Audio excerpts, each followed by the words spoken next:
y que si aquel celebra un matrimonio ilegal, incurre en el delito contemplado en el artículo 388 del Código Penal. En cuanto a los matrimonios celebrados en el extranjero, expresa que según el artículo 80 de la Ley de Matrimonio Civil, este producirá efectos en Chile siempre que lo sea entre un hombre y una mujer.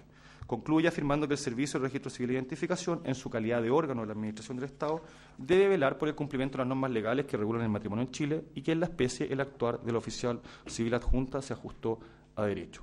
Es todo, señor presidente. Señores abogados, ¿requieren de alguna aclaración, alguna rectificación o ampliación de la relación? Terminada la relación. Por la parte del recurrente de protección, señor Hans Harold Arias Montero, puede alegar el abogado señor Fernando Muñoz. Tiene la palabra hasta por 30 minutos, señor abogado. Muchas gracias, señor presidente. Señor presidente del Tribunal Constitucional, señora ministra, señores ministros, buenos días. Con la venia de este excelentísimo tribunal procedo a alegar en representación de mi patrocinado Hans Arias Montero en la causa Rol 18.881. Voy a centrar mi alegato en torno a 3 proposiciones constitucionales que me parecen muy relevantes para discutir o para reflexionar sobre esta causa. La primera de estas proposiciones constitucionales es que el Tribunal Constitucional fallará de acuerdo a derecho. La segunda es que las personas nacen libres e iguales en dignidad y derechos. Y la tercera es que los órganos del Estado deben garantizar el orden institucional de la República. Estas 3 proposiciones constitucionales van a estructurar mi argumentación y podríamos de alguna forma decir que ellas corresponden a la introducción, el desarrollo y la conclusión de mis planteamientos. Procedo entonces a hablar sobre la primera proposición constitucional que me interesa discutir con ustedes hoy en día o reflexionar sobre ella. El Tribunal Constitucional fallará de acuerdo a derecho. En el rol 12.088, el voto particular del exministro Mario Fernández califica esta pequeña frase en la Constitución como aquella que determina la esencia como órgano jurisdiccional cabal de esta institución. Y esa es una reflexión que me parece muy importante tener en cuenta por lo siguiente. El rol de los tribunales, no solamente este tribunal, sino que el rol de las Cortes en general, gira en torno a su capacidad de aplicar las normas ya existentes. Los tribunales, de acuerdo a su caracterización como órganos que fallan conforme a derecho, que aplican derecho, no están encargados en nuestra cultura jurídica occidental, no están encargados de crear derecho, sino que se asume que sustentan su legitimidad, sustentan su rol dentro de la discusión pública en su capacidad para entender las normas jurídicas con una experticia superior a la de las demás personas y en aplicarlas de la mejor forma posible. Es entonces esa la función que le corresponde a la Judicatura Constitucional, fallar conforme a derecho. Ahora, eso nos aclara cuál es la función del derecho frente a la moral y la política. El derecho, los tribunales, fallan conforme a derecho, aplican un derecho preexistente y no están para discutir moralmente o políticamente sobre los problemas que se les presentan. Eso significa, por ejemplo, que los tribunales no deben fallar haciendo encuestas, tampoco deben fallar de acuerdo a sus convicciones subjetivas. Es por todo ello que un tribunal como este es algo distinto e irreemplazable, es algo distinto de un Senado o de una Cámara política, y es algo también irreemplazable. Los tribunales constitucionales han sido creados para precisamente cumplir este rol de expertos intérpretes del derecho. Ahora, ¿por qué digo esto? Porque la idea de que los tribunales aplican el derecho exige una segunda vuelta.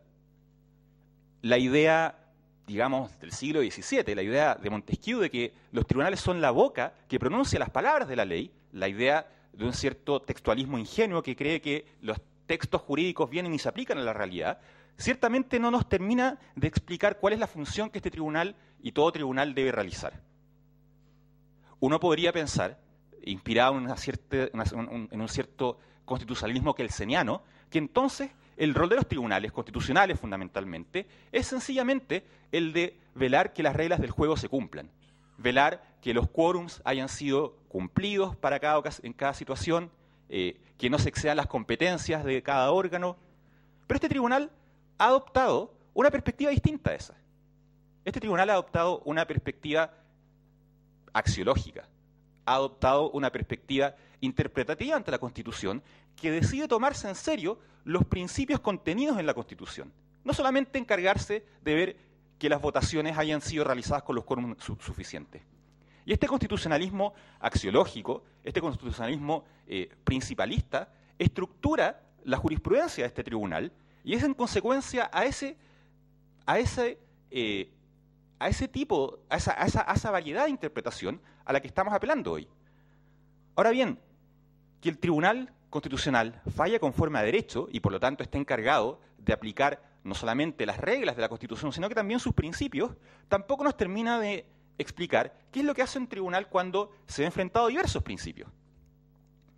Es por eso que me parece importante caracterizar la labor de este tribunal como una labor de síntesis.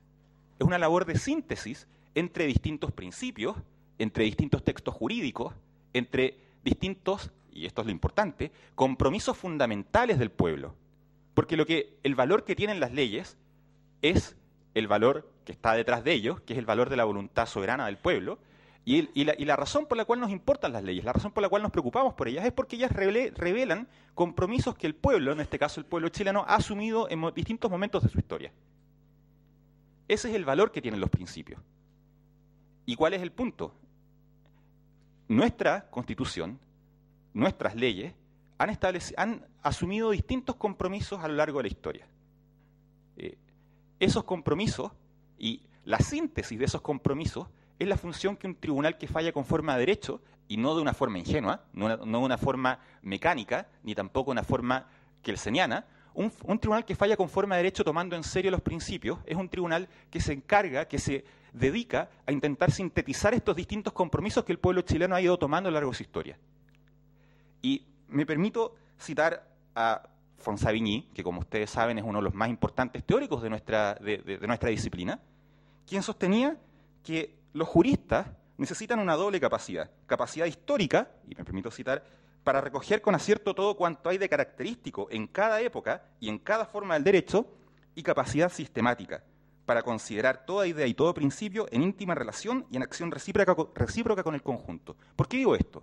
Porque la labor que le corresponde a este tribunal es una labor que demanda no solamente una capacidad sistémica, no solamente esta capacidad de sintetizar distintos elementos, demanda, como plantea Savigny ya en el siglo XIX, una capacidad histórica. Quizás Savigny hubiese ocupado la palabra sociológica si esa disciplina hubiese existido en su época.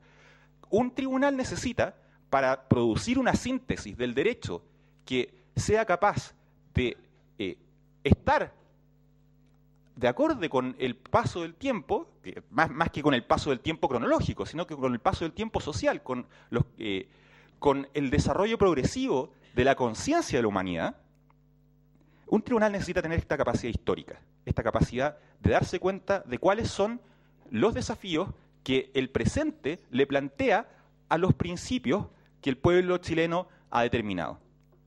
Esa es, para redondear mi discusión de la primera aserción constitucional que les he comentado, esa es la labor que creo que este tribunal debe hacer. Sintetizar distintos principios que el pueblo chileno ha ido asumiendo, distintos compromisos que el pueblo chileno ha ido asumiendo a lo largo de su historia. Y ahora voy a hablar de cuáles son esos compromisos. Fundamentalmente voy a discutir o voy a reflexionar sobre el artículo 1 de la Constitución.